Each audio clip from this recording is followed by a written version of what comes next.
Salut! Je voulais prendre un petit moment avant le début du podcast pour remercier toute l'équipe du Festival de cinéma international d'Abitibi-Témiscamingue.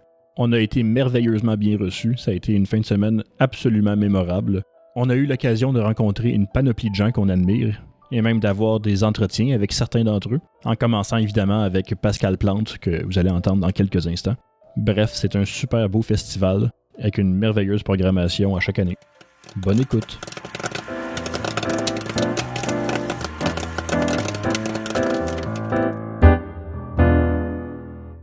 Je pense qu'à une certaine époque, il y avait beaucoup de domination intellectuelle dans la direction d'acteurs. Je pense qu'aujourd'hui, on a vraiment passé à autre chose. On est plus dans la collaboration. Moi, je me vois comme un guide avec les comédiens et comédiennes.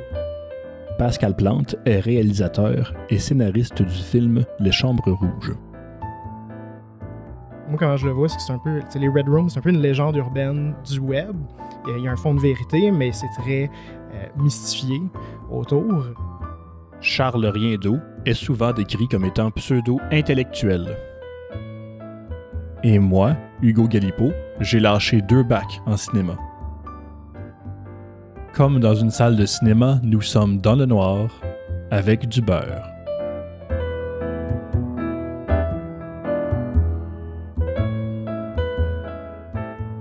On part direct dans une conversation. Okay, c'est bon.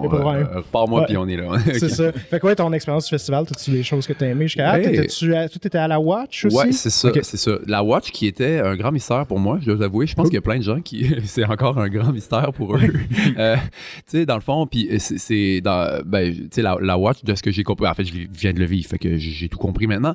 Mais, tu sais, c'est ça, c'est vraiment comme un accompagnement. Tu sais, les gens, ils parlent, il y a plein d'invités, ils font des 1 heure chaque. Tu sais, donc, moi, j'en ai pris part. Puis c'est avec les courts-métragistes, dans le fond, les gens qui ont des films à espace court, ou comme les participants comme ça. Puis tu sais, ça fait un peu, c'est formule un peu au chalet, puis tu sais, c'est ça. Mais ça brasse les fluides, genre, tu sais, dans le fond, ce qui est le fun aussi, c'est que c'est pas juste comme unilatéral, c'est pas juste, par exemple, moi, je suis panéliste et je dis ce que j'ai à dire, après ça, je me retourne dans mon hôtel, puis blabla, tu sais, comme, c'est pas tout le monde qui est resté pour tous les talks, mais mettons, il y a quelques gens qui sont restés vraiment comme pour les 2 jours. Tu sais, le premier jour, là, c'était 7 talk, c'est quand même 7 heures de gens qui jassent de leur métier, qui sont passionnés, des gens de différents horizons, là, tu sais. Puis, tu sais, moi, mettons, c'est intéressant. Il y avait, par exemple, Guillaume L'Espérance, c'est le producteur du Bye Bye, là, tu sais. Mais c'est intéressant, là, tu sais, de l'entendre parler. Moi, c'est loin de ma démarche, c'est loin de moi, mais je suis comme... My God, le gars, tu sais, c'est un hustler, là, il fait ses affaires. Bref, fait que c'est super intéressant. Ça ramène tout le temps vraiment l'humain au cœur de chacune de ses démarches. Je sais que les jeunes, je vais les appeler les jeunes, là, mais c'est vraiment pas péjoratif. On sent un peu de mépris. Mais c'est ça. Mais tu sais, mettons, c'est ça, les courts-métragistes qui étaient là, tout ça. Tu sais, j'ai quand même posé la question, tu sais, c'était-tu comme, on s'écoutait un peu parler, puis c'était weird, ou c'était vraiment cool, puis ils ont comme dit non, c'était vraiment cool. Okay. Fait que ça a été les 2 derniers jours, puis hier soir, j'étais à l'ouverture, dans le fond. Ouais. Mais ouais, ça a été vraiment ça. J'étais allé quand même aux soirées Espace Court là aussi. Fait que tu sais, j'ai quand même été un festivalier productif là. Il y a beaucoup de très bonnes. C'est quand même du bon calibre à l'Espace Court. Je pense que la première moitié du bloc 1, là, j'étais comme, man, ils sont trop bons les films. Là. C'est vraiment. On est arrivé à la deuxième journée. Nous autres, on n'a pas vu le début, mais apparemment, tous les prix ont été remis à ceux de la première journée. Non, mais puis sûrement que les films. Mais, en fait, jour 2, je triche. J'ai été la première moitié de la. Parce que c'est des grosses soirées à Espace Court quand même. Comme quand tu accumules tout là, avec les discussions, avec la pause, avec ci, avec ça. Tu sais, c'est. 3h30 de court-métrage. C'est vraiment une fête du court-métrage dans un sens. Puis la deuxième journée, je triche. Je suis parti à la pause pour manger parce qu'on n'avait pas eu ce temps-là dans notre journée. Désolé. Je suis sûr qu'ils vont comprendre. C'est assez... C'est ça. Mais c'est ça. Puis il y a plein... Des fois, moi j'en regarde aussi beaucoup de courts-métrages juste par intérêt personnel. Ça adonne où je vais dans peut-être un festival à Montréal ou ici et là. Puis fait que, tu sais, j'avais souvent vu, par exemple, peut-être un short sur 2, là, tu sais, dans les programmes, mais quand même, là, tu sais, juste de le vivre avec les gens, puis de... Non, c'était super. La good vibe, là. C'était vraiment le fun. Cool. Ouais. Nous, à ce moment... Oui, on va t'avouer, là, tu étais pas mal dans les invités qu'on voulait le plus qu'on voulait le plus parler. Les Chambres Rouges, pour moi, ça a été un des meilleurs films pour moi cette année. J'ai vraiment adoré. Merci les gars. On avait... surtout moi, en fait, j'ai quelques questions par rapport à ce qu'on retrouve dedans. Évidemment, il y a beaucoup de métaphores avec juste le fait que son assistante vocale, c'est Guenièvre, son nom. Alors, j'imagine que ça fait référence un peu au roi Arthur, sa femme. Moi, j'ai interprété ça comme un peu le narcissisme de la protagoniste qui la projette, qu'elle se considère un peu comme un roi, c'est son assistant vocal. C'est narcissisme, c'est un mot-clé. Je pense que c'est rare qu'on. En tout cas, ce personnage-là, j'ai entendu toutes sortes de théories autour. Là, maintenant, bon, là, tu sais, regarde, on est rendu quasiment à l'Halloween. Moi, ça fait depuis le mois de juillet que j'accompagne le film. Fait que, tu sais, le rendu là, je commence à avoir du intel sur comment que les gens le reçoivent, les interprétations possibles, tout ça. Mais l'égoïste, c'est intéressant parce que, tu sais, c'était vraiment au cœur de la démarche. Je pense que c'est un personnage qui, a un profond peut-être manque d'empathie, mais elle a des fantasmes très forts, puis elle les assouvit un peu indépendamment des autres d'une certaine façon. C'est un petit peu peut-être la possible évolution du personnage, c'est un peu ça peut-être, c'est peut-être comment dire, elle apprend un peu l'empathie peut-être au fil du récit, pour ultimement arriver puis cheminer là où elle chemine. Mais même dans cette finale-là, qu'on ne divulgâchera pas nécessairement, mais elle prend aussi un selfie juste avant. En tout cas, bref, pour moi, c'est aussi important le moment qu'elle fait pour son fantasme, pour elle, pour ses pulsions, que ce qu'elle va aussi faire, entre guillemets, pour les autres. Donc ouais, tu sais, puis tout le rapport, disons, la mythologie arthurienne, puis tout ça. Tout ça, c'est, mettons, d'un, c'est né de trucs vraiment bébêtes que je voulais. Au scénario, on se faisait beaucoup comparer. Elle se faisait beaucoup comparer ce personnage-là à genre la Lisbeth Salander là, de Millennium. Là, puis évidemment, c'est un thriller un peu dark en 2023. T'es tout le temps comparé à Fincher, même si, tu sais, comme j'ai pas réutilisé mes Fincher. Là, bon. C'est drôle, j'ai pas pensé du tout à Fincher. Nice. Ben, super. Mais fait que longue réponse pour dire que, dans le fond, toute cette espèce d'univers-là, le petit côté, même jusqu'à son fashion, tu sais, elle a de l'air un peu quasiment d'un vampire d'une autre époque, là, je sais pas trop. Son username en ligne, Lady of Shalott. Aussi, non, c'est ça, exactement, tout ça. Donc, je te dirais, bêtement, c'est né d'un désir de la rendre vraiment unique, mais rapidement, moi, je commençais à geeker là, avec tout ça, là, je me suis amusé. Puis, tu sais, le film, je pense que ce personnage-là, elle flotte un peu autour de tout, tu sais, c'est un peu un genre de fantôme, quasiment, là, tu sais. Puis moi, j'ai été beaucoup inspiré par les vieilles photographies. Puis, tu sais, des vieilles photographies, moi, je trouve ça tout le temps, ou presque tout le temps beau, ou émouvant, ou en tout cas, ou vertigineux, parce que, on regarde littéralement des fantômes, on regarde des gens morts. Là, quand tu regardes des photographies du premier temps, moi, c'est la photographe, elle s'appelle Julia Margaret Cameron, là, celle que je suis vraiment, vraiment plongé beaucoup dans son œuvre. Puis, tu sais, c'est une photographe de, 1870, là. Cool. Mais, puis, il y a un petit côté spectral aussi, un petit, comme, tu sais, des petits flous, des petits manques de... Surtout elle, spécifiquement, Julia Margaret Cameron, elle, tu sais, à ce moment-là, je pense que tous les photographes, ils voulaient prouver que tout était bien sharp, bien net, alors qu'elle, il y a un petit côté vaporeux, un petit côté diaphane aussi. En tout cas, tout ça. Travailler avec l'imperfection. Oui. Mais tout à coup, c'est plus beau que exactement, tout. Là, je veux dire, là, maintenant, tous les films essayent des fois d'avoir un look quasiment un peu rétro, là, parce qu'on se rend compte que, man, c'est beau tout ça. Là, la perfection est un peu lassante, peut-être. Oui, souvent, on voit dans des cinémas modernes... Dans ce qui se fait aujourd'hui, l'image est tout le temps trop léchée. Ça a l'air d'une pub de char à grandeur.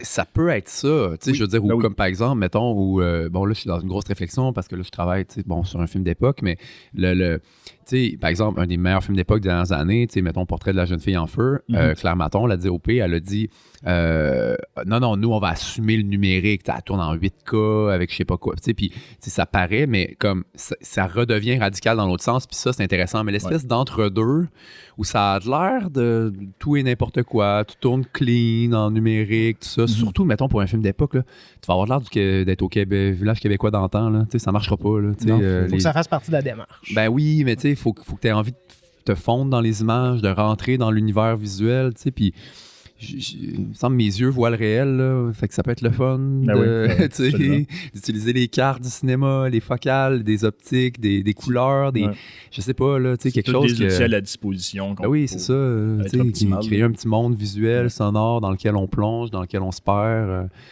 Le réel, on le vit 24/7, là, c'est mané. C'est ça. Tout à fait d'accord.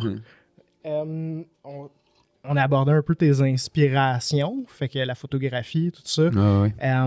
Pour l'aspect, fait que les chambres rouges, fait que le deep web, dark web, tout ça. Les snuff movies. Il y a eu beaucoup de recherches, clairement, qui a été faite. Parce que pour avoir vu beaucoup de films qui s'appelaient juste... Je pensais que t'allais dire pour avoir vu beaucoup de Red Room. non, c'est ça. Ça aussi. C'est vraiment réaliste. C'est pareil. Non, pour avoir vu beaucoup de films, là, straight to streaming, là, tout ça, plus... qui s'appelait des films Deep Web numéro 82. On n'était pas là pantoute. C'est vraiment ça, c'était terre à terre, réaliste. Fait que la démarche à ce moment-là. Ouais, ben déjà, les films dont tu parles, moi, ils m'inspirent peu. Là, je veux dire, non, mais tu sais, ça peut être correct. Je veux dire, ton inspiration, c'est pas Unfriend? Le pire, c'est qu'Unfriended, Dark Web, là, il est pas pire. Il est pas sûr. Je suis quand même rentré dedans, mais tu sais, j'ai regardé un peu avec comme un petit sourire en coin, peut-être. Là. Ouais. Mais non, celui-là, c'est pas le pire pour de vrai. En tout cas. Non, mais j'ai tout à regarder cette affaire-là quand même. Mais non, mais tu sais, les inspirations sont plus euro, plus 90s, plus, tu sais, je suis retombé, tu sais, mettons, j'ai réécouté un film qui m'avait beaucoup parlé à l'époque, qui s'appelle Thésis, d'Alejandro Amenábar. C'est le premier long là, du réal qui a fini par faire, tu sais, The Others, là, le film de fantôme. Ouais. Bon. Abrir los ojos, là, le film dont Vanilla Sky et le remake, en tout cas, bref, ce cinéaste-là, son premier long, il est vraiment trippant, puis ça parle justement de snuff movie, là, tu sais, donc mais c'est en 96, donc lui, évidemment, l'Internet haute vitesse n'existe pas. Fait que, tu sais, c'est des cassettes qui se passent dans des réseaux, tu sais, c'est très physique, là, alors que là, tu sais, je veux dire, c'est de la webcam mais macabre, là, tu sais, je veux dire, avec des gens que tu vois pas, qui consomment potentiellement ça, puis qui typent sur Internet. Tu sais, il y a toute une structure qui permet ça. La seule chose qui fait que les humains le feraient pas, c'est la décence, mais tout le monde le sait que, je veux dire, quand personne regarde, la bassesse humaine, elle peut prendre le pas assez vite, là. Bref. Fait que, bon, il y a eu des films, comme dans les inspirations. Ben, il y a définitivement eu juste beaucoup d'Internet, là, beaucoup de recherches. Okay. C'est un film qui est très geek, c'est un film qui est très online. J'ai été très online. Cela dit, j'ai été consciencieux dans ma recherche. J'ai pas... j'ai pas été gonzo au point de vraiment activement rechercher ça. Bien sûr, ouais. Non, ben bien sûr, ouais, c'est ça. J'avais été un peu plus fucking weird, peut-être que ça aurait... Je pense que ça aurait paru dans le film. Je pense que le film aurait peut-être été un peu moins éthique, moins... Mais le fait que c'est pas mis dans notre face. Ouais. Puis je trouve que c'est parfait, parce que avoir montré peut-être la totalité de la scène, peut-être qu'on aurait dit... Oh, OK, ça. Ouais, non, tu sais, j'ai pas pris une actrice de 13 ans, puis j'ai pas. Tu sais, non, mais même avec des effets spéciaux, tu sais, je veux dire, c'est pas du Eli Roth, là, ce que je veux faire.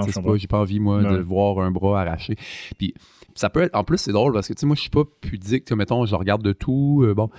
Ça peut être le fun, là, genre une tête coupée, puis du sang qui jute, là. Tu sais, je suis pas tout de suite en mode non, il faut avoir de la responsabilité en tout temps. Tu sais, à un moment donné, quand c'est évident que la démarche d'un film, elle est.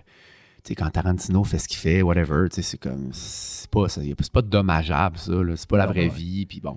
C'est très stylé, là. Ben oui, puis on peut s'amuser avec la violence, là. Absolument. Sauf que là, c'était vraiment pas ça qu'on voulait faire, tu sais. On veut créer un genre de faux true crime, donc... Moi, je prends je fais un gros travail de façonner un monde qui est fictif, mais qui est plausible, tu sais. Puis quand tout à coup, tu rentres comme ça, tu sais, t'es invité dans un film où tu as l'impression que ce qui arrive un peu pour vrai, tu sais, quand tu t'y perds. Ben là, tout à coup, la violence, là, surtout la violence faite aux femmes, aux jeunes femmes, aux filles, t'as une responsabilité envers les images que tu crées, là, tu sais. Si je l'avais montré, il aurait fallu que ça soit pour une Christie de bonnes raisons. Ben oui. Ouais, surtout qu'en plus, même la réflexion intellectuelle du film est un peu un anti-true crime. C'est un peu un film qui réfléchit sur notre fascination sur les tueurs en série, le mal, la violence, l'empathie derrière un écran, un clavier, tous ces grands enjeux-là.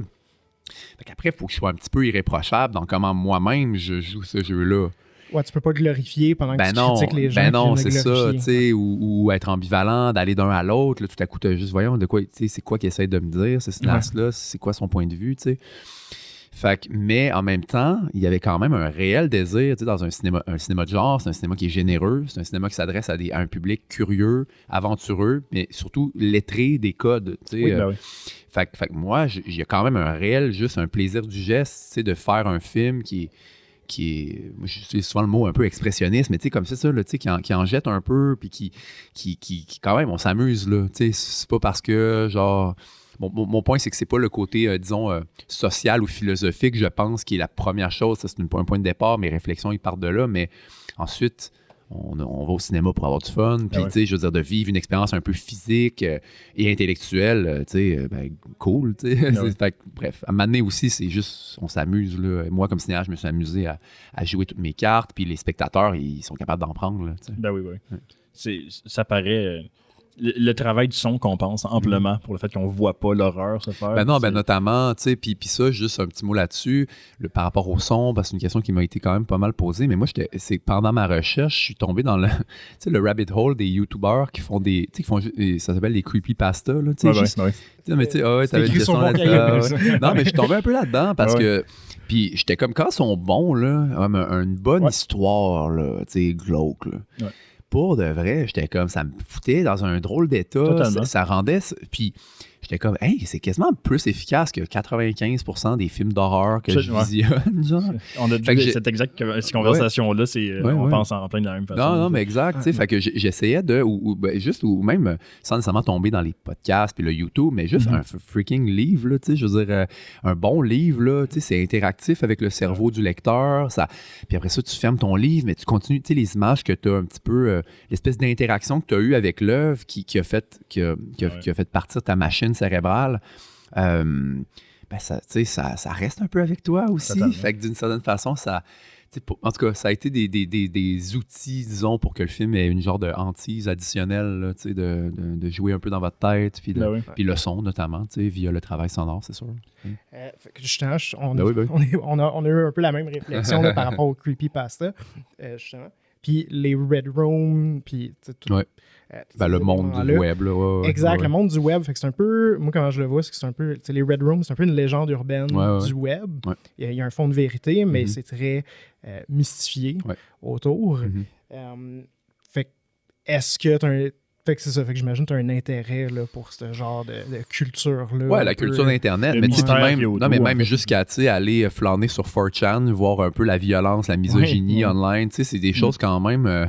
je sais pas, là, le Far West d'Internet, parce que c'est ça, dans le fond, l'Internet, si on le voit comme un pays, c'est pas un pays qui est balisé, qui est tant que ça n'a pas tant de frontières, il y a des lois, mais c'est facile un peu à contourner quand tu sais comment faire. Bref, ça devient un petit, c'est ça un petit peu le Far West, tu sais, pour un peu mythique. Ouais, puis tu sais, les gens, puis aussi, c'est ça qui est fou, parce que même dans un des points de départ du film, ça avait vraiment été juste le phénomène social, tu sais, des groupes de tueurs en série, tu sais, les femmes obsédées.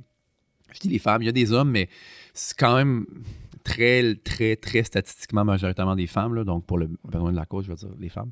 Mais, puis tu sais, mais comme t'es à un clic là, de rentrer sur une page, une fanpage de Richard Ramirez ou de whatever, j'ai même pas envie de les nommer, là, mais tu sais, de n'importe quel tueur que vous pouvez imaginer, il y a une fanpage, c'est même pas du contenu censuré là, sur les médias sociaux, tu sais.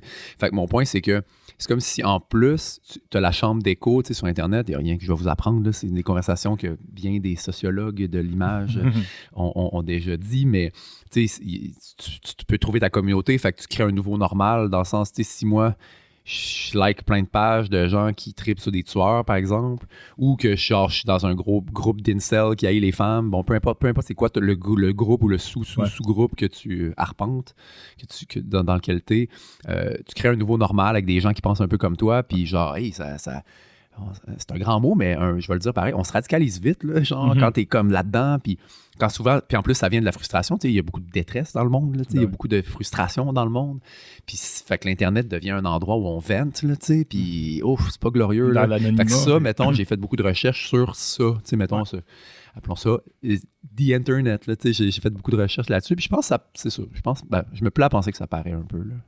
Oui, absolument. Juste le fait qu'on utilise les vrais termes comme de Tor et tout. Ouais, non, c'est ça. Oui, puis de nuancer aussi le propos vis-à-vis de Tor, parce que, moi, mettons, ma petite parenthèse éditoriale là-dessus, moi, je suis pro-Tor, là. Moi, je trouve que c'est une technologie qui a tout à fait sa raison d'être, je veux dire. Les journalistes. Ben oui, non, 100%. Je veux dire, comment vous pensez que les Ukrainiens, ils organisent leur communication? Là, des fois, les gens ici, on va dire que c'est une mauvaise affaire parce qu'on n'en a pas de besoin, mais dans bien des places dans le monde, c'est essentiel. Oui, non, la dissidence politique, l'activisme, c'est pas juste pour acheter du LSD sur Silk Road ou peu importe. Là, ça n'existe plus, là, en tout cas. Bref, mais moi, je suis pro-technologie, cette technologie-là. Après, c'est ça, c'est l'humain, là, man. Il y a du mal dans tout. C'est l'humain qui utilise ça pour soit faire le bien ou faire le mal, j'imagine. Fait je sais pas, faut juste comme être des meilleurs humains. Exact, c'est ça. Mais tant que la boîte de Pandore à ce niveau-là est déjà ouverte, on est pris avec, fait qu'il faut mieux l'utiliser le mieux qu'on peut. Ben, tu sais, ouais, exact. Mais bon, facile à dire. J'ai pas de solution. Je constate. Mais ouais. Mais au moins, on peut. C'est ça, on n'a pas de solution. On peut amener On peut amener une réflexion. Puis là, dans le cas de ce film-là, la réflexion métatextuelle, c'est aussi, tu sais, moi, je l'ai dit à quelques reprises, mais je le redis là, c'est que le film va seulement et uniquement fonctionner si le spectateur regarde Kellyanne de la façon que Kellyanne regarde le tueur. Tu sais, si on est métatextuellement un peu dans la tête de cette femme-là, qui est un peu obsédée par ce gars-là, qui représente finalement un peu le mal incarné, elle, c'est plus ambivalent que ça. Est-ce que c'est le mal incarné? Non. Là. Bon, mais définitivement, il y a, je pense quand on perçoit une notion de danger, même au niveau quasiment neurologique, là, je pense que quand on perçoit le danger, des fois, il faut un peu le regarder en face, le reconnaître, quitte à vouloir l'éviter dans la vraie vie. Fait que quand le cinéma, c'est un environnement où tu es safe, mais tu peux quand même, comme tu regardes un peu le mal, ou quand tu écoutes les nouvelles, c'est pour ça que les gens, mettons, tu as un mock-shot d'un tueur, les gens, le mock-shot, il va après ça, il passe beaucoup.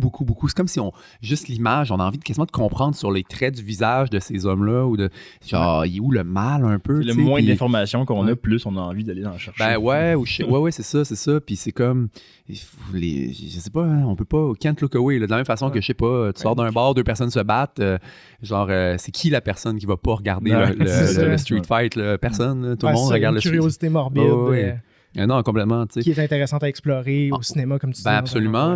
Puis moi, je double ça d'un certain discours quand même sur une construction médiatique. Tu sais, le film, donc, il parle beaucoup des écrans, de notre consommation d'images dans le mouvement et d'images de masse, point. Mais tu sais, il y a aussi peut-être un mea culpa possible, qui commence à opérer d'ailleurs, par exemple, les tueurs, les school shooters aux États, ils commencent à plus les nommer, ou vraiment, vraiment moins les nommer, par exemple. Moins de détails possible. Exactement, on glamorise un peu, mais il y a eu, je pense, puis c'est vraiment tant mieux, c'est peut-être trop peu, trop tard, mais c'est vraiment une belle trajectoire. Mais tu sais, Magnotta, c'était fou, là. Je veux dire, c'était que ça, première page, clickbait, tu sais. La vidéo était beaucoup trop facile à trouver. Oui, 500 000 views la journée où il y a eu le plus de views, c'est capotant. Ça aussi, c'est une statistique qui donne froid dans le dos. Je veux dire, il y a un film à faire, c'est ça, qui réfléchit à ça. Pourquoi il y a eu 500 000 views pour voir un être humain mourir, genre réellement? C'est capoté, là. Le faux mot de ce moment-là, c'était de voir un humain mourir, man. Puis mourir, ça dit sur l'humain, tu peux dire, là, c'est la façon la plus atroce. Oui. Puis en plus, quand tu fais ça, tu donnes exactement au asshole narcissique ce qu'il recherche. Fait que tu deviens un peu complice, finalement, d'une démarche complètement macabre et evil, tu sais. En tout cas, c'est des grosses réflexions, mais c'est quand même un peu tout ça qui nourrissait là, l'écriture, puis c'était un peu ça l'environnement.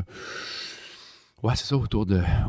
Puis après ça, tu sais, moi, c'est l'imagination quand même qui prend le pas vite. Là, la recherche a ses limites. Après ça, il y a un geste de création qui est de l'ordre de l'imagination, là, complètement. Ouais. Ce qu'on a appris, c'est ton frère qui a fait la trame sonore, qui est absolument génial. Cool. Ça fait on l'a mis en ligne là, depuis peu. Je l'ai écouté plusieurs fois déjà. J'attends le vinyle impatiemment. That's it. Début 2024, le vinyle. Ouais, c'est ça. Sort en Europe, je pense le 17 janvier. Je pense pas que ça va... Tu sais, c'est pas une grosse machine de distribution, fait que je pense pas qu'il va nécessairement arriver dans tous les disquaires cette date-là, mais définitivement dans la foulée, chez les disquaires indépendants cool, il va y avoir la trame sonore du film. Mais oui, c'est mon frère. Ça contribue beaucoup au mythe shakespearien dont on parlait tantôt, justement, du roi Arthur. Juste les cues musicales qu'on peut retrouver dans le film, juste le fameux regard à la fin du film, la note précise qui est accompagnée, c'est vraiment... Elle donne des frissons. Cool. En plus, là, ça spécifiquement, moi, j'avais une musique source pendant longtemps, j'ai fait toutes mes approbations, j'ai locké le montage image où j'avais une pièce comme une musique que dont je voulais licenser, là, comme que je voulais... d'une artiste, puis elle a fini par pas vouloir, mais elle a le droit, là, je ne lui en veux pas. Je peux la nommer, c'est elle s'appelle Lingua Ignota, mais c'est de la musique Christinator, elle s'appelle, mais c'est la musique que j'ai beaucoup écoutée, moi, en écrivant. Fait que, tu sais, moi, comme vu, je me fais une playlist souvent quand je fais un genre de moodboard musical pour chaque film, mais ça a le bon et le moins bon côté. Ça a le bon côté de vraiment me plonger dans quelque chose, ça a le moins bon côté que des fois, je m'attache à certaines pièces je trouve vraiment le ton du film, des fois via des amalgames. Puis en plus, elle, bon, on va pas en parler trop, mais juste comme son projet est intéressant parce que ça mélange comme, tu sais, du harsh noise, l'industrie quasiment industrielle, de quoi de quasiment métal, avec, tu sais, quasiment du baroque, là, tu sais, je veux dire, la musique classique. Puis en plus, je veux dire, c'est très viscéral parce que son projet est né un peu d'un trauma, là. Fait que, tu sais, je la comprends, là, de vouloir protéger peut-être son matériel, puis c'est bien chill. Mais bon, longue histoire pour dire que il fallait comme faire aussi bon, sinon meilleur que ça. Puis c'était comme parfait, là. Fait que là, qu'est-ce qui est mieux que parfait? Fait que là, c'est le seul coup. J'ai peut-être été un peu gossant avec mon frère parce que comme good is not good enough, là. Genre, faut que ça soit là, carrément bon, là. Puis on a aussi un peu mélangé le sound design dans ce cue musical-là spécifiquement parce que les cris qui sont entendus dans la chanson, parce qu'à un moment donné, je me demandais, est-ce qu'on prend une chanteuse, est-ce qu'on fait growler quelqu'un, puis ça, puis à un moment donné, la réflexion, c'était... ça n'a même pas besoin d'être musicalement apte. Ça peut être, la charge, elle est quasiment plus viscérale dans comment on l'a utilisé. C'est-à-dire, on a pris c'est les jeunes filles qui sont venues faire le voice acting des vidéos de torture. Ah oui, OK, exactement. Puis on a demandé aux 2 jeunes filles qui ont fait ça. Puis ça, c'est très bien fait, là, ça. Là, moi, ça me terrorisait. Là, d'ailleurs, juste le son des fameuses vidéos là, dont on parlait. Ouais. Le faire avec des jeunes filles, my God, je trouvais ça weird, puis tough, puis ça m'angoissait. Finalement, ça s'est super bien passé. Les jeunes filles sont sorties de là avec le sourire aux lèvres, là, dans le sens...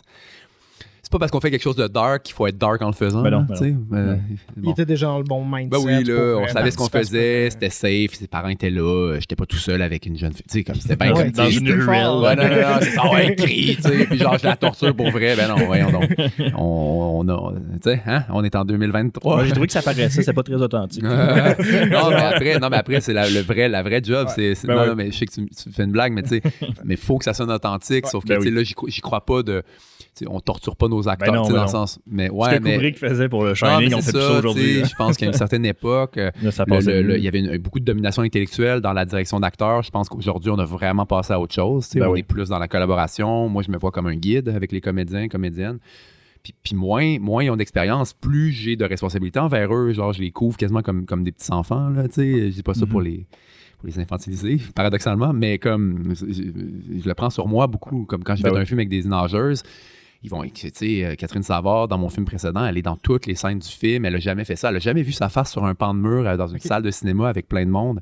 Ça va fesser là, quand ça va. Tu sais, fait que moi, il faut que je sois hyper bienveillant dans comment je vais encore tout ça. Ben oui. Mais bref, parenthèse pour dire que c'est ça, les cris qui sont entendus dans cette pièce-là, c'est... on a demandé genre aux jeunes filles de faire des cris, entre guillemets, musicaux, fait que c'est un peu plus prolongé, un peu plus... puis c'est ça, après ça, que on a commencé... Il y a vraiment eu un réel travail de va-et-vient entre le sound design et la musique, et le sound design et la musique. Genre... Mon frère, par exemple, il les a intégrés. Après ça, Olivier Calvert, au sound design, il a remis un genre de petit grain qui fait comme un peu plus harsh noise. En tout cas, il y a eu un réel back and forth. Puis, je me plais à penser que ça paraît. Ah, c'est tellement efficace. Puis, la personnalité du film, je pense, passe notamment beaucoup par cette musique-là. Tu t'attends pas qu'un genre de cyber thriller judiciaire avec ces thématiques-là commence par des notes de clavecin, and somehow, and yet, c'est ça qui se passe. Je pense que dans cette espèce de contraste-là, quasiment dissonant, en fait, c'est que ça fait tellement pas que ça finit par fitter, tu sais. Puis c'est un petit peu ça la logique, mais c'est une drôle de gig pour mon frère là, genre fait que baroque, noise, un peu de ci, un peu de comme un peu d'électronique quand il faut, tu sais, c'était vraiment ok, on tire, on est sur 8 planètes mais il faut qu'on rentre sur une planète. Puis c'était le fun. Tu vois, moi je suis peut-être mal placé pour juger parce que c'est déjà le genre de musique que j'écoute en temps normal, fait que je sais pas pour une audience qui est pas habituée là. Non, mais au cinéma, mais la musique le score, surtout le scoring contemporain a peur de la mélodie, a peur d'attirer l'oreille comme trop fortement. C'est souvent, vraiment souvent, la musique, il y en a partout dans les films, c'est mur à mur des fois, mais genre, tu peux aucunement fredonner une mélodie, c'est juste, ça a été du padding, tu sais, c'était constamment une béquille, un support, un appui à l'émotion, tu sais, puis ok, oui, mais tu sais... moi, quand j'écoute un Sergio Leone, là, puis que la guitare électrique elle rentre, ou que tu sais, des instruments qui, comme ça, attirent l'oreille, mais on aime ça. Moi, j'aime. Ou quand j'écoute un thriller coréen là, de Park Chan-wook, Lady Vengeance, mettons, pour nommer, ou ça, c'était une des influences peut-être, mais tu sais, Mika Levy dans Under the Skin, la musique qu'elle a fait, tu sais, moi, tous les scores qui me. Vraiment, là, qui m'excitent, c'est des moments où la musique, là, elle shine, là, tu sais, elle est mixée présente, elle ose la mélodie, elle ose la, tu sais, elle attire vraiment l'oreille, tu sais, puis c'est ça qu'on voulait, 100%. Elle est mise de l'avant, elle a son espace à elle, la trame sonore. Oui, il y a quelques cues musicaux des fois que, tu sais, moi, des fois, j'aime ça aussi quand on sait pas tout à fait quand la musique commence puis le sound design finit, tu sais, il y en a que on part quasiment d'un vent pour virer un peu en drone ou tu sais, il y a de ça, mais il y a plein de cues qui se commencent comme un cheveu à la soupe, mixé super présent, puis comme clavecin, guitare, tu sais, comme ça rentre, là, tu sais. Puis je sais pas, j'aime ça dans les films des autres, fait que je me dis, je dois pas être tout seul. J'adore, je trouve que c'est trop peu utilisé, là, vraiment. La mélodie, juste la freaking mélodie, genre, il y en a trop pas, là, qui fredonnent même de la bonne musique, là, des scores comme nommés aux Oscars, puis tout ça, puis je suis comme, hey, ils sont bien faits, ces scores-là, ils sont vraiment hot, la palette d'instruments, tout ça. Je peux-tu avoir une mélodie? Exact. Moi, j'aime ça, là, la mélodie. Je sais pas, pourquoi qu'on l'ose aussi peu maintenant, alors qu'il fut une époque où il y en avait plus, peut-être, dans les musiques de films? Ouais, ça, je sais pas. L'évolution de ça, j'ai l'impression qu'on revient un peu tout le temps dans les mêmes motifs. Ouais. On revient tout le temps un peu à des scores orchestrales. Des fois, pour faire d'une perception de neuf, il faut revenir à la source. C'est pour ça que, tu sais... moi, ma cinéphilie est tout le temps une grande béquille à tout ce que je fais, mais quand je dis cinéphilie, c'est pas juste de regarder tout le temps l'affaire, la nouvelle affaire. Il faut se garder à jour de la nouvelle affaire, il faut être dans l'air du temps, comprendre c'est quoi même la culture populaire du moment, tout ça. Mais tu sais, moi, ma diète de cinéma, elle est... pour chaque film de 2023, j'en regarde un des années 60, tu comprends? C'est comme... Mais c'est nourrissant d'avoir un pied... un pied dans les films des maîtres ou pas des maîtres. Des fois, là, je suis rendu plus dans le champ gauche puis les films... des films bizarres.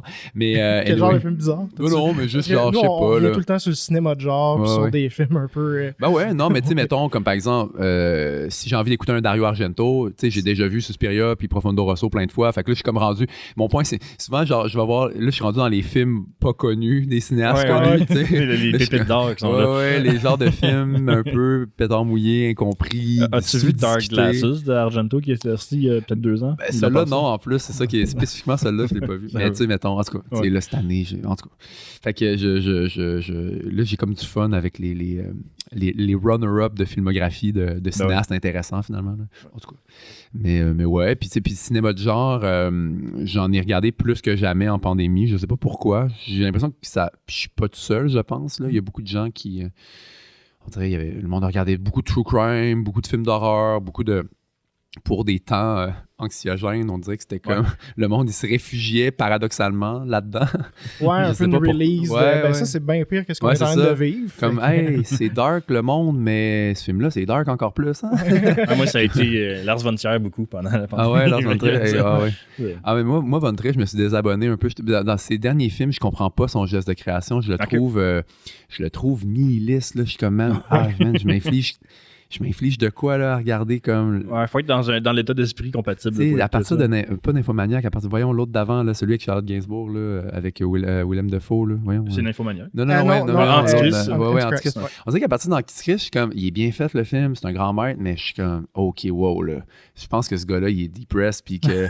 Tu sais, qu'est-ce qu'il a à dire sur le monde, je le sais pas, puis j'ai peut-être pas envie juste de... Dehors de Jack Bill, d'ailleurs. Ouais, non, ça, mettons, je me suis un peu désabonné à ça, mais mettons, du bon Von Trier, ça m'excite en Christ. Dogville. Tu sais, je parlais, mais tu sais, Breaking the Waves, puis Dancer in the Dark, ces films-là. Puis tu sais, je parlais d'être dans la tête. Tu sais, moi, c'est des démarches, moi, qui m'inspirent profondément.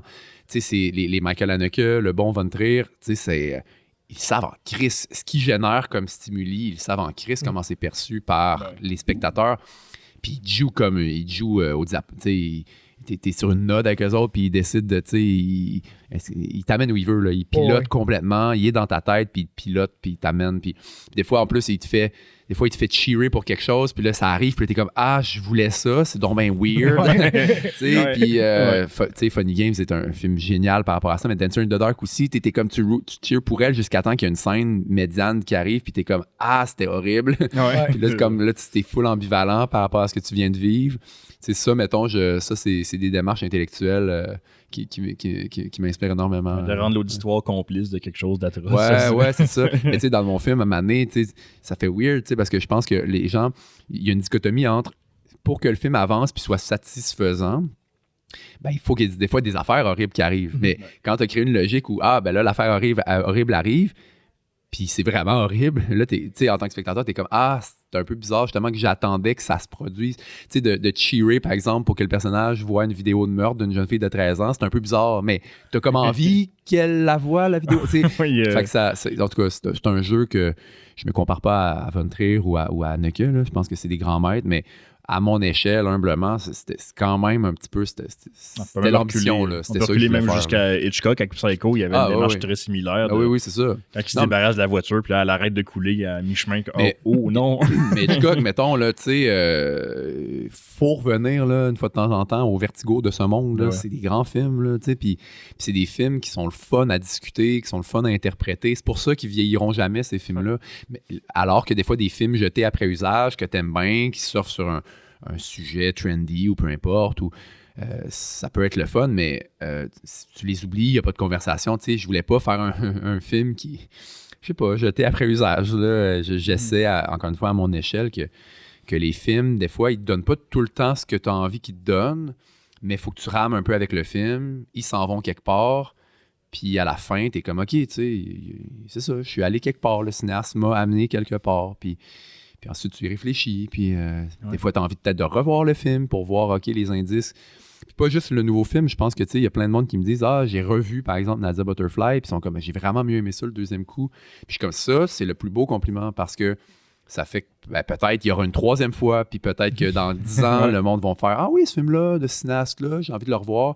Puis il va continuer à exister pour peut-être même une nouvelle génération de cinéphiles qui découvrent peut-être mon travail via le nouveau film. Puis après ça, qui vont voir le film d'avant. Puis bref, tu sais, c'est pas juste des films, je sais pas, qui carburent au maintenant, puis que c'était bien bon, puis tu l'as oublié 2 jours plus tard. Là. Ouais. Ça m'intéresse pas de faire ces films-là.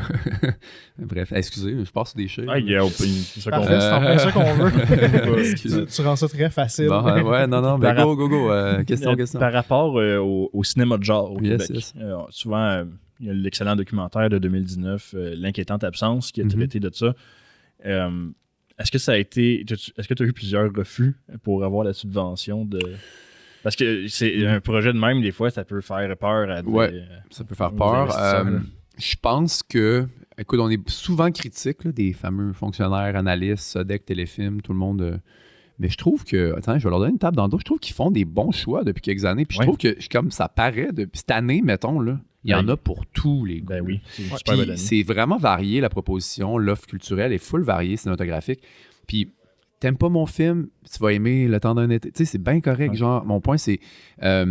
je sais pas, puis tu sais, tu peux aimer Richelieu, c'est fucking bon, Vampire Humaniste, c'est fucking... Tu sais, comme Monia Chokri, un nouveau film. Tu sais, il y a tous ces films-là qui coexistent avec, tu sais, Le Plongeur, avec Les Hommes de ma mère. Tu sais, je veux dire, c'est pas tous les films. Tu sais, moi, je suis tough love un peu avec le cinéma québécois. Tu sais, je veux dire, j'aime vraiment pas tout, mais j'aime le cinéma. Tu sais, comme tu comprends, je pense que d'être bienveillant dans ça, c'est aussi des fois de pas tout aimer, parce qu'à un moment donné, tu donnes 3 étoiles à tout, puis ça finit là. Tu sais. Non, à un moment donné, il faut aimer, détester, jaser, brasser des idées, mais faut pas non plus sortir ça si les films, en fait, cette année, c'est ça qui est excitant, c'est qu'ils trouvent leur public.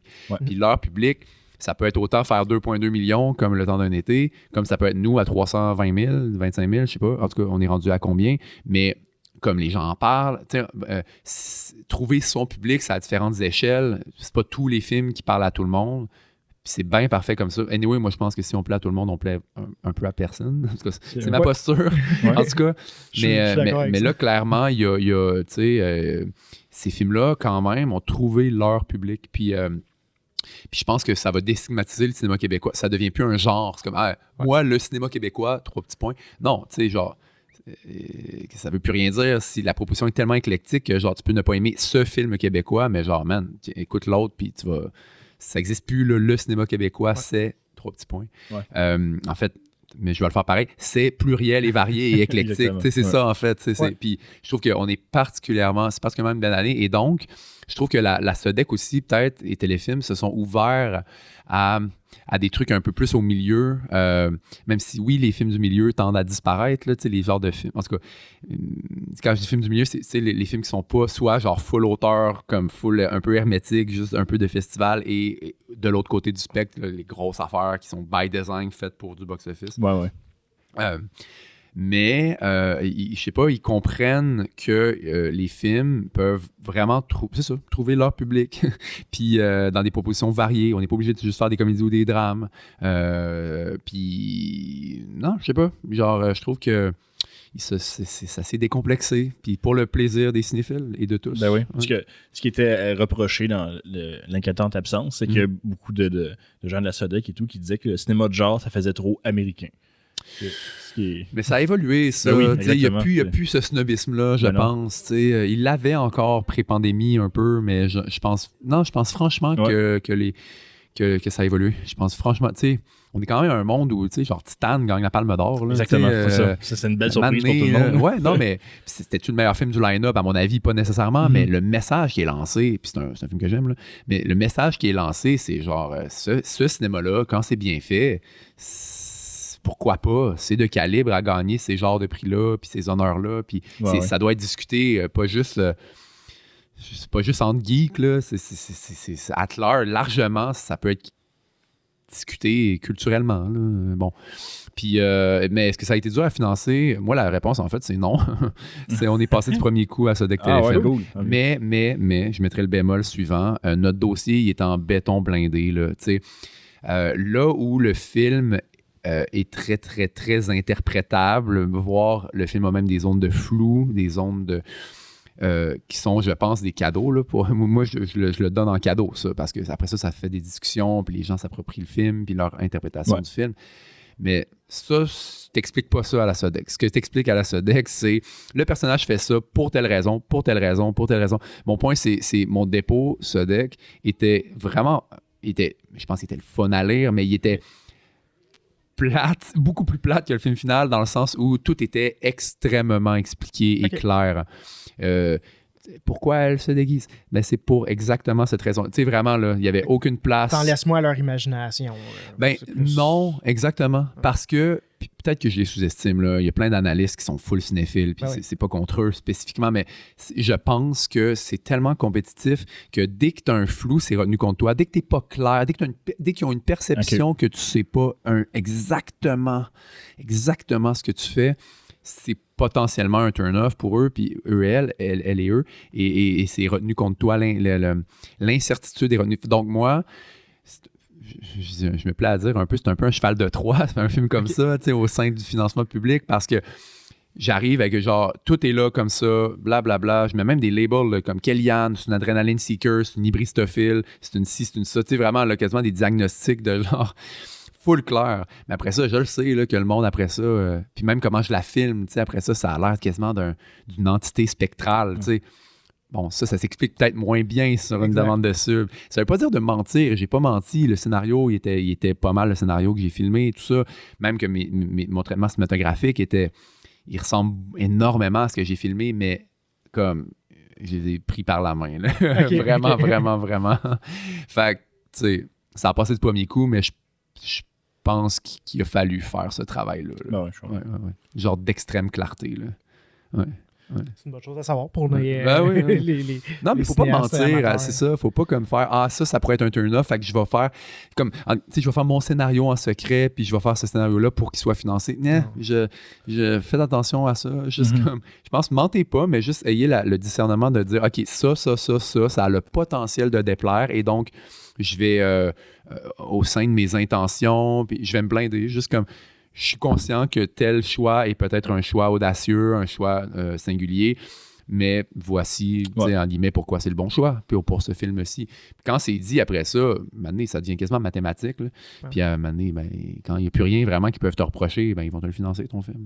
Là, absolument. S'ils voient que t'es... si tu as un track record aussi. Ouais, c'est sûr, c'est sûr. S'ils voient que t'es c'est ça, tu maîtrises ton sujet, ton intention. Ouais. Faut que tu aies l'air de le maîtriser plus que tu le maîtrises réellement, en fait. Okay. Non, parce qu'après ça, moi, il y a certaines scènes que, tu sais, moi, je savais pas, par exemple, le degré d'intensité du voice acting des vidéos d'horreur, tu sais, moi, ça, c'est comme je disais, y a beaucoup de trucs dans la démarche de faire un film que je patauge aussi. Puis des fois, je peux patauger avec les comédiens, je peux patauger avec mon directeur photo. C'est pas vrai que j'arrive avec tout le temps la vérité, en tout temps. Ça serait plate, mon Dieu. Hitchcock, je sais qu'il arrivait un peu sur ses tournages comme ça. Mais moi, j'aime trop la collaboration humaine pour être complètement comme ça. Fait que il y avait des scènes où littéralement, je pouvais dire ça, c'est ça le projet, mais je fais ma mise en place, j'explique la scène, mais je suis comme, mais honnêtement, ça se pourrait qu'on découpe, ça se pourrait, il y a plusieurs moments dans le tournage où j'affirmais que, OK, là, je vais peut-être un peu plus tâtonner, mais dès que tu ouvres un petit peu cette porte-là, soit aux acteurs, aux directeurs photo, à la conceptrice artistique, bon, peu importe, sont invités après ça dans la créativité, puis c'est tout le temps meilleur, là, tu sais. Ouais. Est-ce que tu as d'autres anecdotes, Jean, de collaboration, de tournage? Ben non, mais tu sais, oui, j'en ai plein, mais tu sais, une autre affaire, moi, je suis... c'est un peu... moi, je deviens une éponge aux bonnes idées. Tu sais, c'est pas parce que si quelqu'un d'autre a une bonne idée, moi, il faut que je sois capable de dire oui, c'est ça. Tu sais. Des fois, c'est l'acteur qui arrive avec quelque chose, mais tu sais, je vais donner un exemple super concret. Je faisais ma soft prep, là, donc ma pré-production, mettons, là, avant que tout le monde rentre en vraie pré-production, avec le directeur photo, puis là, on en jasait, on parlait de références, puis on passait vraiment scène à scène, quasiment plan par plan, tu sais. Avec lui, j'ai pris le temps de faire ça avec Vincent, puis par exemple, arrive à la scène du talk show, tu sais, moi, de base, le talk show, par exemple, il était sur les écrans d'ordinateur, tu sais. Puis Vincent, il dit, mais tu sais, pourquoi pas, par exemple, que ce soit projeté, tu sais, il y a des gens qui ont un genre de projecteur maison et tout ça.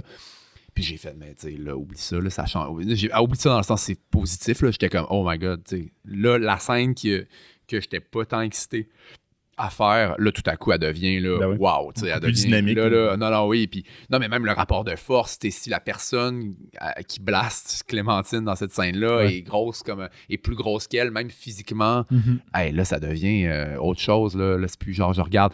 Tu sais, Godard, il disait, là, sur le petit écran, tu baisses la tête, puis sur le grand écran, tu montes, là, tu lèves les yeux, là, tu sais. Puis c'est pour ça qu'il... Bon, mais là, j'étais comme, OK, non, ça, c'est une scène où, effectivement, l'écran, faut qu'on lève les yeux à l'écran, faut que ça soit... Puis Vincent l'a nommé, par exemple, fait, tu sais, on a tout changé cette scène-là, puis c'est devenu 1000 fois mieux, tu sais. Mais ça, mettons, ça, c'est une mini-anecdote, mais ça arrive, ça. Tu sais, ça arrive que, genre, moi, j'arrive, puis la scène est comme 75% là, 80% là, mais elle n'a pas encore la petite épice qui va faire que la pâte va vraiment lever. Puis des fois, c'est une niaiserie, là, ça peut être vraiment là, juste l'acteur a décidé de jouer avec un objet, a décidé de... On se déplace d'une certaine façon dans l'espace que là, wow, là, tout à coup, la scène qui était un petit peu stérile, elle vit.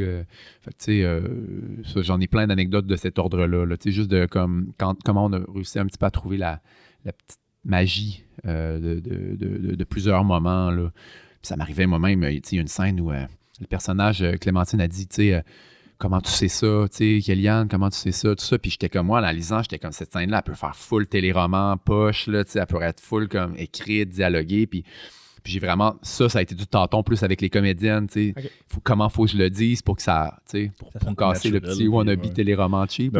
Puis un peu du leurre pour... c'est ça. Jusque, dans le mouvement, dans le ton, puis moi, c'est la première fois que je dis sur le set, là, je suis comme, cette scène-là, honnêtement, je suis pas sûr des dialogues, puis genre, on va jazzer ensemble, on va trouver, là, c'est quoi le bon ton, parce que moi-même, je le sais fucking pas. Puis bref, fait que ça arrivait souvent que je le disais, ça. Puis c'est drôle parce que là, le film, il a l'air d'être une machine parfaitement huilée, je pense, là, ça m'est beaucoup dit, le genre de maîtrise, mais je suis comme, cool, mais honnêtement, il y a bien des affaires, des fois, qui se sont élaborées, des fois un peu au jour J. Ça veut pas dire que j'avais pas de plan, j'en avais en crise un plan, mais le plan, il prenait le bord vite et souvent. Puis souvent, les moments qui ont l'air le plus comme rodés, des fois, c'est les moments qu'on a des fois cherché pour y arriver, étrangement. Là. Ouais. Puis les comédiens, quand tu leur dis « Ah, mon dialogue, je suis pas sûr. Est-ce que ils ont de l'enthousiasme ou est-ce qu'ils ont des... Okay. Je pense qu'il faut pas que tu sois pas sûr tout le temps. Si tu es pas sûr tout le temps, c'est rushant. Puis là, ils vont se demander, écoutons, c'est-tu ce qu'il fait? mais c'est pas vrai qu'on est sûr tout le temps. Fait que, pourquoi ne pas le dire? Je pense que souvent aussi, les étudiants en cinéma, des fois, ils ont peur. Mais si tu as l'air de savoir ce que tu fais, mais tu le sais pas ce que tu fais, les gens, ils vont voir clair dans ton jeu. Fait que t'es aussi bien de le dire. Mais non, ouais, les comédiens, ils aiment ça. Moi, en plus, je fais pas vraiment de répète avec eux et elles.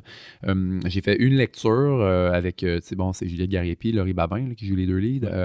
On a fait, moi, j'ai fait du casting, évidemment. Là, je me dis, OK, ça va être elle. OK. J'ai testé leur chimie quand même, parce que quand même, Clémentine, mettons, j'ai fait un rappel d'audition à Laurie avec Juliette pour voir un peu comment elles étaient ensemble. Mais là, une fois que j'ai fait le casting, moi, j'y crois, tu sais. Puis je me dis, je veux pas créer une logique où on va tellement répéter qu'elles le font pour moi. Ça fait drôle à dire parce que c'est moi, oui, je suis le cinéaste, c'est moi qui ai la vision d'ensemble. Cela dit, je veux pas créer une logique où elles ne sont que le véhicule de ce que j'aime. Genre, je veux qu'elles soient fières d'elles, je veux qu'elles participent créativement à tout ça. Puis moi, ma façon de faire, c'est de pas... Moi, je dirige pas énormément. Ça fait drôle à dire, peut-être. Mais... Et je répète pas. Mais ce que je fais, par contre, c'est... Les filles d'ici ont des questions, je suis là, je leur envoie de la musique, on en parle, blablabla, en amont. J'ai fait une lecture, puis il n'y avait même pas la pression d'être bonne, là, les filles. D'ailleurs, ils n'étaient pas très bonnes, là, mais c'est pas, je leur ai déjà dit, c'est pas grave.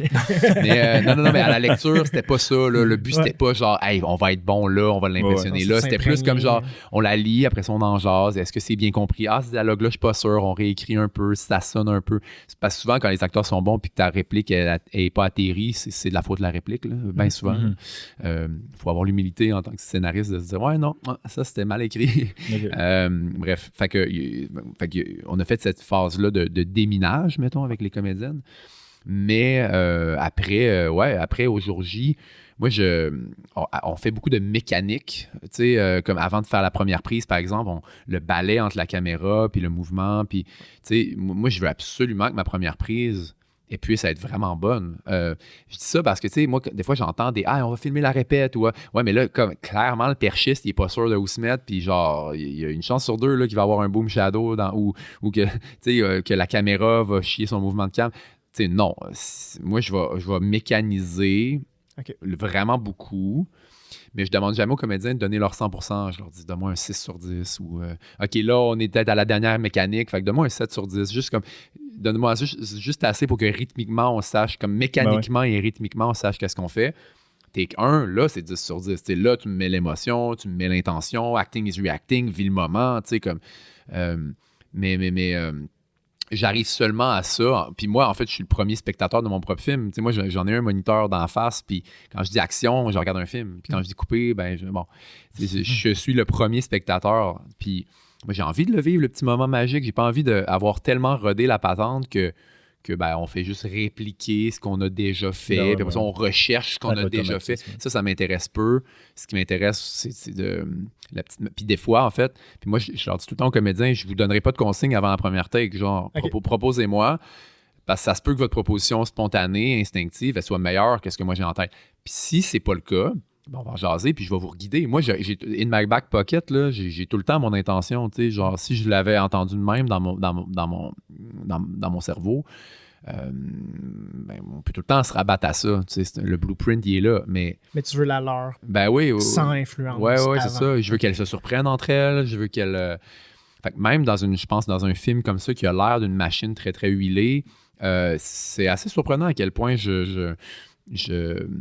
j'essaie de créer un j'aimerais ça qu'on dirait que le plan n'a pas l'impression d'être réplicable à outrance, tu sais, que entre action puis coupé, il y a une petite bulle de temps unique qui a été captée, tu sais. Puis ça vient de... Moi-même, j'ai envie d'être surpris, c'est peut-être égoïste, là, mais genre entre action puis coupé, j'ai un petit gars qui trippe puis qui a envie de... Donnez-moi quelque chose, j'ai envie de... Tu sais, je sais pas, j'ai envie d'être surpris aussi, tu sais. Bref, ouais. Rapidement, avant qu'on termine, ça fait déjà presque 1 heure. Ah ouais. Notre podcast, on s'intéresse beaucoup à l'expérience en salle de cinéma. On a tout le temps les petites questions qu'on pose en fin d'entrevue.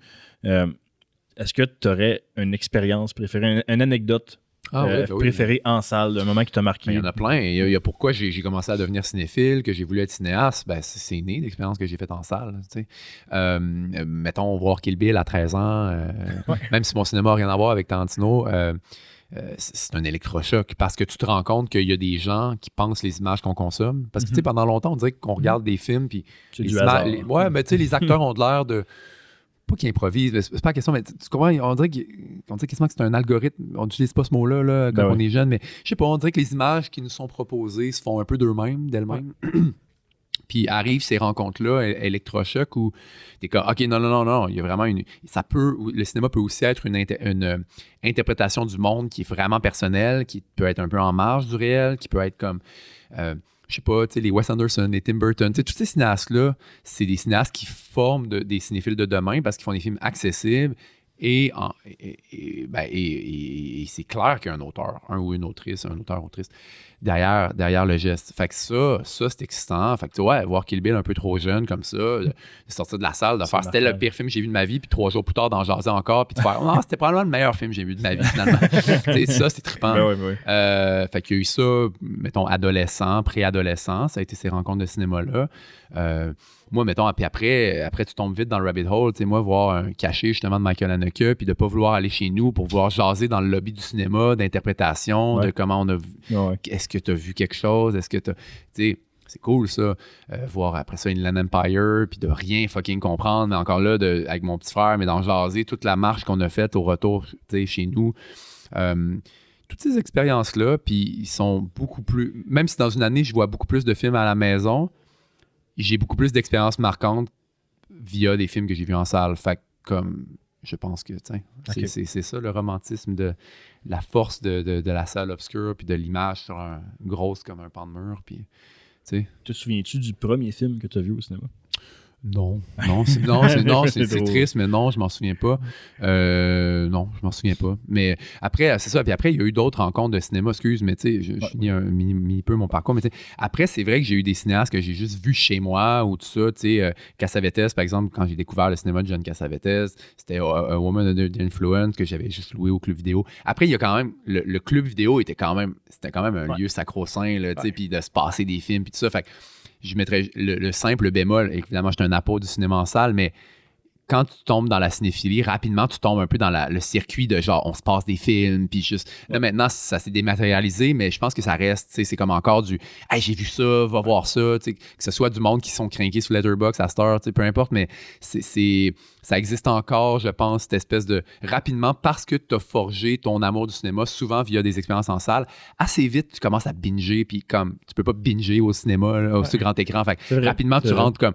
Tu tombes dans le canon un peu des grands films, puis ceux-là, ben, souvent, tu les visionnes chez toi aussi, fait que je mettrais la simple nuance que la cinéphilie se forme avec un ratio sain entre l'un et l'autre, là. Bref, donc, ouais. Super. Cool. En finissant, ton cinéma préféré? Celui auquel je vais. Ben là, écoute, je programme au cinéma moderne, hein, fait que j'ai un peu pas le choix de dire le cinéma moderne. Parfait. C'est une bonne réponse, c'est un très beau cinéma d'ailleurs. Oui, non, puis c'est le fun, on a du fun à la programmation. Ben oui, fait que voilà. Excellent. Cool. Merci beaucoup pour ton temps. Merci.